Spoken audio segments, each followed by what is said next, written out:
ton that didn't go to the landfill brought that cost per ton down darn near $1. But I make this point. That was a direct savings to the city because they didn't do anything to process that 191 ton. I did it. And I did it out of my pocket. So if the cost of the community of waste is $63.22, I kind of feel like, well, gee, I should have got $63.22 for 191 ton of waste. Because that's the cost of it. So, well, I understand that, and I think if some of the people have businesses or even look at businesses, I know how much cardboard I have at the convenience store. Huge amount. And my cost from my garbage just goes down because I don't have so much to take there. And at the restoration and the towing business, how many sacks of plastic bottles of oil and stuff we take up there, or we have taken up. Exactly, and I thank you that you do. But using your convenience store as the example, though, I'm not charging you anything for that, and you're recognizing the savings. You just said you were. I know. I said yes. I said I know. Yeah. Well, how much? What percentage of this 14,524 tons do you think is recyclable? I'm going to estimate, and these guys will say it better, but I'm going to estimate 20%. Yeah, I agree. Yeah. Well, one of you mentioned, I don't know if it was you, Sam, or Marty, but what the council might do to close this gap for Tony. And one of the things that would help Tony get further down the road and the council to come up with some ideas on how to make this more efficient would be to compensate Tony for what you're saving. In other words, if 191 ton didn't go to the landfill at a cost of $63 a ton, if at least the city compensated him for what work he had to do, it would sure help close that gap for him. Because right now, he's paying the cost, where the city should be paying the cost. You know, it's not going to solve the whole problem, but it's going to get us further down the road to enable us to come closer to getting it together. The only other thing then that I would like to add is, I said I was a part of this discussion when it originated, and I was in a different capacity then. But I said this then, that a program like this needs to be happening at that gate of the landfill, because that's where everything's going. That's where it goes. And I spent 3 years hearing this. I'm not taking my stuff up there and giving it to him because he's making a bunch of money off of it. And that's okay. I can hear that. That's an uneducated person talking out of their behind, and that's okay.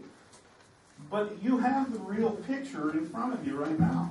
And so, again, I cannot emphasize that we, in the interest of our community, have got to come up with a plan. We've got to come up with a plan. If I could ask this again, I don't want to have any confusion about this. If this council can do something that would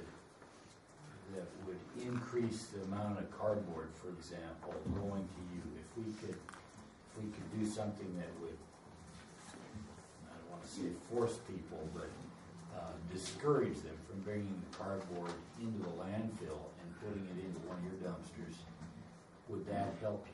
In the short term, that's going to help me bring these numbers closer together. You know, one thing that we talked about, I don't know, we talked about with the scales, if we start, people are weighing it, some of the bigger convenience stores and stuff that would rather bring it to you than pay for it at the landfill. There's a lot of things the city can do to encourage recycling. Yes. But I still think even though it's obvious we want to increase recycling. But Tony's saying it's not ever going to come to the point. That's what I asked. So I mean, the council's got to see what we want, what the community wants, whether they want to build a new dump faster or postpone it by. Right. by other means, Right. that's what the council probably has to think about it for a while. Yeah, I was gonna say, we don't wanna come with a decision tonight on supplementing anybody's income, but we can think about it for a while and come up with different ideas of, you know, making voluntary recycling, look better. You know, obviously, it's gonna up your, intake. And you just identified the two components, because you hit on the real big picture that has to be addressed, and then the flip side of that is my program, the way I do it and what I'm doing, is doomed. It's just doomed. We all agree. That can't be our solution. But I need to know that there's some assurance that as a community, we're going toward one, because as example, here are the kind of things that I am going to be forced to do. Your convenience store. I'm not going to be able to keep just doing it. You're going to wind up getting a letter from me saying, okay, you've been this part and here's what we've done, and I need to get $15 from you every time I come process your trailer, okay? I started out that way, and everybody looked at me and said, I'm not paying you to come get that. Okay. So again, I was committed. I had to get this thing off the ground. And I did. But I'm at this place now where I can't keep doing it to that level. So I'm going to have to take those kind of steps and hope that the community will embrace that, yes, this is real and we've got to address it. And then anything that you as the council can do from that standpoint to increase my volume, that's huge. These volume numbers come up, my loss will go down. It's still going to be a loss, but it's going to go down.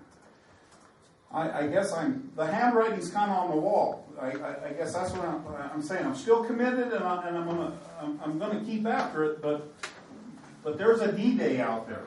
Okay. In the other communities that we manage, and I see this in every one of them, that there is the residents or the businesses are paying for trash and recycling. They're not. Somebody's not coming and picking it up for free. On the recycling, it obviously is typically a little bit less than the trash portion because you don't have the landfill cost, but it just depends on the community.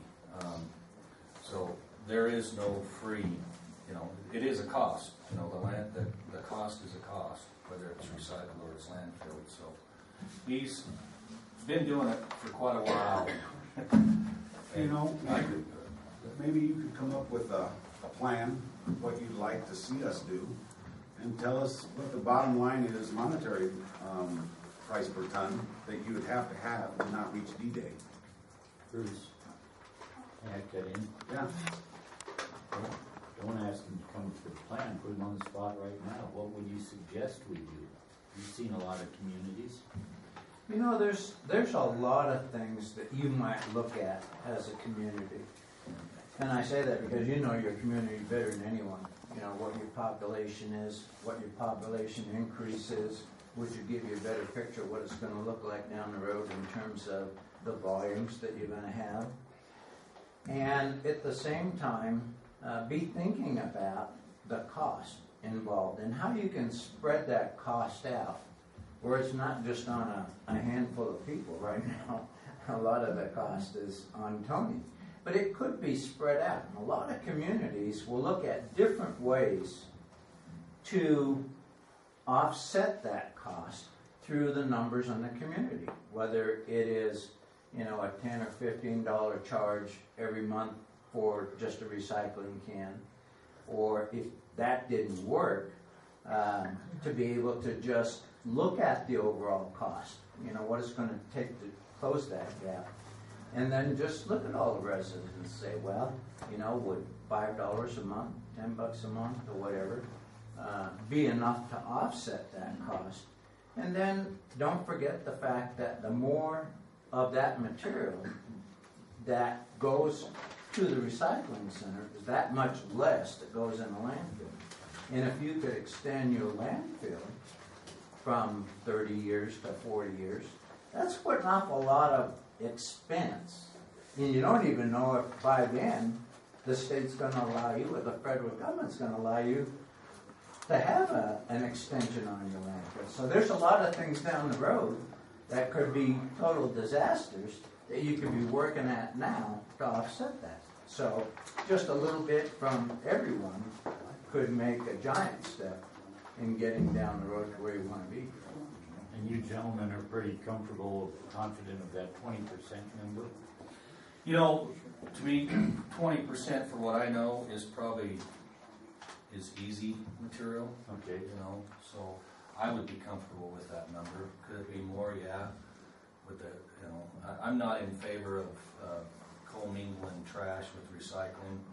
That just is a nightmare. No. Yeah, I know. They didn't commingle trash with recycling. Oh, okay. They have 2 dumpsters. One for trash. One for trash Yeah. and anything that's recyclable. Yeah, goes into paper, one. plastic, cardboard. Right, all goes into a dumpster in Vegas, and then each customer has the 2 Right. big dumpsters. You asked me a question, I'm gonna give you the answer to the best of my ability, standing here having had 5 minutes while I'm listening to a lot of other stuff and think about it.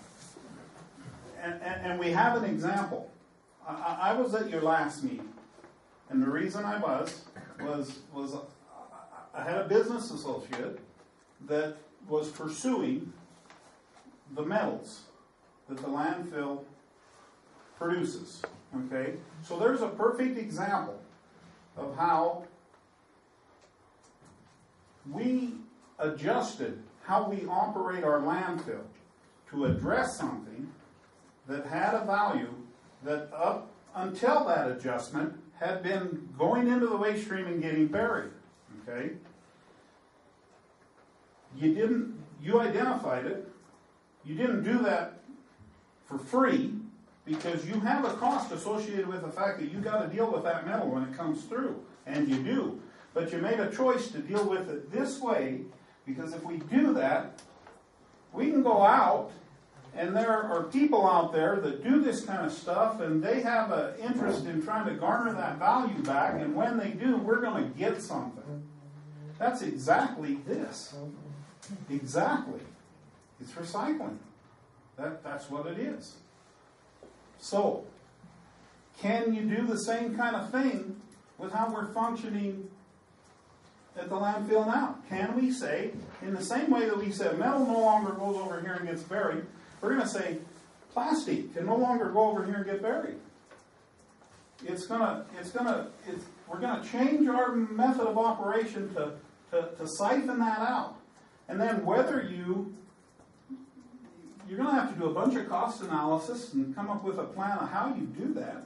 But whether you would then say the most efficient way to do that is in-house as the operator of this landfill, or in the same way that we put the metal out for a proposal, that we identify the recycling requirements that we're going to say we're going to do, and then put that out for a proposal. Maybe you get a third-party operator that says, I can come do that, and I can do that, and this is where it'll be different from the metal. Right now, you wind up ultimately getting paid something for the effort that you put into it. That's not going to happen with paper, plastic, and cardboard. What you're going to wind up doing is getting a proposal from somebody that says, I will come operate that, and I'll do that for $3.15 a ton, versus maybe your in-house, and I shouldn't have said that. I should have said for $35.15. But maybe your in-house analysis comes down to say, well, you know, we can beat that. We can do it ourselves and do it for 20 instead of 30. You know, I don't know. It's a big endeavor, but it's the one that has to happen. Or we're not too far down the road where the landfill's closing, and I had this discussion with Bruce last week. He showed me the landfill closure fund and how we're funding it and what we're there. And I said, you know what, that's not enough. It's not enough. 30 years from now, I don't know exactly what we're going to have to do to build a new landfill.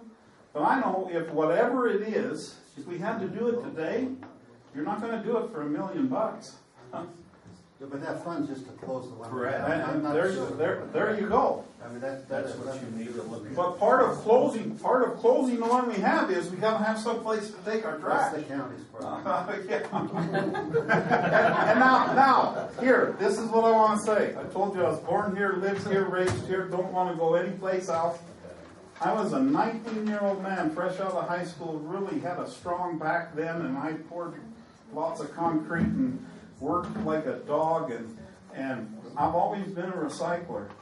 Because when I was a little kid, you talked about the 5 cent on that bottle. There's where I made my spending money. I walked the streets of Ely and picked up every pop bottle I could find, and I took it back for a nickel, and then I picked up all the tin cans and aluminum cans along the way, and I took them to my grandpa, and he paid me for them. So it's in my blood, and it's not going out. I enjoy it. I truly do enjoy it. But at 19 years old, I was part of a committee that was seeking to solve the long-term waste needs of White Pine County. And the whole Copper Flat scenario, I don't know how much was spent on engineering and bringing that through, and then it all just blew up in politics, and now here we sit. I'm not 19 anymore. I'm 50. We're 30 years down the road, and we don't have a plan. That's not a good place to be. Not a good place to be. That's something we have to think about, plowing hard and quick. 30 years will pass. Yeah, 30 years will go by fast, but On plastics, one note, and Tony and I have had some discussions. When it comes to plastics recycling, not all of it is recyclable. Okay? So on his bins, he has 1s and 2s, and then he has for grocery bags and film. But I was looking through there tonight, and I'm going to say 30% of that stuff is nothing really we can do with it as far as, I mean, there is, but it's at a cost. So that's part of the education process. Is this is what we can do. We do have 1 through 7s going out, but by the time it gets shipped where it needs to go, there's not a whole lot left over. He had a big giant garbage bag, I told him this, full of hard hats. It has nothing to do with, it's plastic, yes, but, so that's going to be time him. That's going to wind up at the landfill. That's what the smoke's telling you here. But I'm going to have to have borne the cost of sorting it out of the, and then hauling it out there. Thankfully, again, thank you that you don't charge me when I show up at the gate with it. Can I make a quick comment here? I appreciate you showing up here, Tony, because I still call us the new guys, and some of us new guys have been looking at a more serious recycling program, and you kind of brought it all home this evening, and I would call it lighting a fire under people. Well, I wish I could have shown up and said, hey, if we'll just do this, this, and this, we can make the cost of waste go away. Okay? But that, I'd still like to see you come up with a plan and all the different ideas and a cost of what does it cost the city to start a recycling program with you, a cost per ton. So that at least we can continue to go forward with this and not let it stall. Yeah, exactly. and knowing that is your desire, that is what I'll pursue next too. You want to make a motion then? Yeah, we cannot tell them what to do, but we can surely ask, and thank you very much for helping educate us. A lot of this is an education job in my eyes. it is. And thank you for coming back and presenting this to us. And please do, if you can, put together some kind of a plan so that we as a council can encourage whatever is appropriate, whatever is going to work, start that process. And you guys know what they're doing in other communities, so maybe there's something they're doing that we're not doing. Well, and the other, in addition to that, just to expand on that, we could work with Tony, because he knows the community better, and knowing what the city council's willing to put forth into this thing, is to come up with several different options that you could use, and then to try to mold one that would fit the community. But I think that in what we're seeing in most communities, the first giant step you have to make is to get the people that operate in the city on board. They have to have the desire to do that. And if you have that, then we'll work with the community to try and put some program together. And in this case here, try to offset the cost that Tony has a burden for now, which would just be transferring his cost to work with the material that's not going in the landfill. So for every ton that Tony processes, if the city were able to compensate him what their cost is, that would sure close his gap, get us down the road a little bit, and give us some time to put a plan together that would work for the city of Ely. I think we made a giant step tonight. And if you have any ideas or want to present anything, please get hold of any one of us. Contact the mayor and we'll get something on the agenda. That'd be great. We'd like to keep it going. Well, we committed ourselves to Tony because he committed to the recycling program.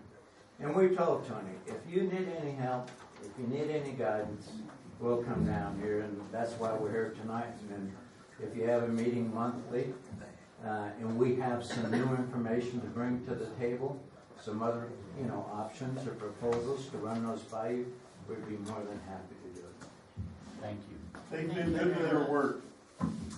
They have been good to their work. That's why I'm still dealing with that. Thank you very much. Thanks. To be continued. Can I have a motion on this? We can table it. No, don't have to? All righty, number 2, Councilman Westland. This is a discussion for possible action. It's a consideration to allow recreational vehicles, RVs, in MH3 zones. This is on here with my name on it because I didn't want it to fall through the cracks. I think Bruce had originally put something on, told us all to go home and think about this. And I guess the way it was worded, we needed to, I don't know that, I wanted to be sure that it got on this agenda. Brad is not here, is he? But this is being driven by the fact that we do have a lot of RVs that are being parked here, there, and everywhere and hooked up. My main motivation, and I guess if I could just say what I'm thinking about this, I have a hard time telling somebody that they can't do something. On the other hand, if somebody's going to park an RV on a piece of property, I would insist that they meet setback requirements and that they actually have a hookup for water and sewer and pay that. There are too many situations where people are laying sewer lines and running garden hoses and hooking things up with extension cords. And that absolutely, in my opinion, is wrong. I don't have a problem with somebody setting an RV where they might otherwise set a mobile home, as long as they do it properly. And I'm not sure what all we need to do to make that happen, or whether the rest of you even agree with me. I would agree with you. I think there's a place for RVs, and there are RV parks. They're not houses, so once you change the rules, and there's no justification for it, then how are you going to keep them from two people trying to have a nice neighborhood and a 12-foot RV shows up and parks next to it? I mean, to me, there's a reason for zoning and keeping things separate, and part of it's property values. In that, and you're right, you're absolutely right. The problem that we have here, and the reason this is on this agenda, on this meeting, is because we have got a large number of violations out there. And, I think it's more we of need to decide what we're gonna do with those. I think we got an email from the public works worker a while ago that he was going to have the building inspector go looking for these violations, and that's where it should start. That's my thoughts. just make a motion. I thought it was kind of like you were going at this for a negative way. Like say, hey, let's allow this, so you'll get a big flashback from some of us. So I would like to make a motion that we not allow RVs in MH3 zones. I said, Like as Dale says, Wait a belong in recreation vehicle parks. We already have a law that doesn't allow them. Why are we making a motion to not allow them? oh, if we don't, we just need to Then enforce then we could just not take action on this. If we don't take Public action, Works Director then it to stands. vigorously. I move we quash this number 2. Quash. All those in favor? Well, wait a minute. Aye. There's gotta be a second, and then there should be a little more discussion, because that's why this is here. Okay, there's a motion and a second. I'm sorry, I'm Go getting ahead. into your territory. Go ahead and discuss that. Okay, Well, I was thinking, if you want to make a motion, you could make a motion to direct the Public Works Director or to direct the building inspector to more vigorously pursue these violations. If you want to appropriate a motion for this issue.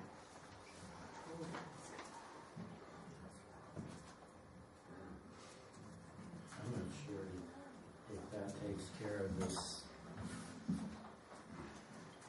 Well, got a motion and a second. All in favor? Aye.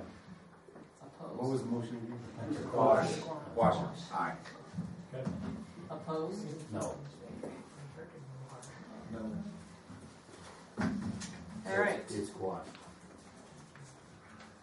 Councilman Soderstrom, and this is Patricia Prenette, and she's with the Ely City Corral Association president, and this is a discussion for possible action, and it's the presentation of Ely City Corral Association's proposal regarding the disposition of 3 corrals, 2 abandoned corrals, and the former animal control corral,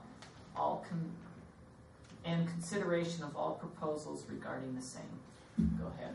Yesterday, we had 3 corrals. 2 of them were leased out, so we're down to 1 corral. It's the number 58, the old animal control corral that hasn't been rented out for 6 years that I know of.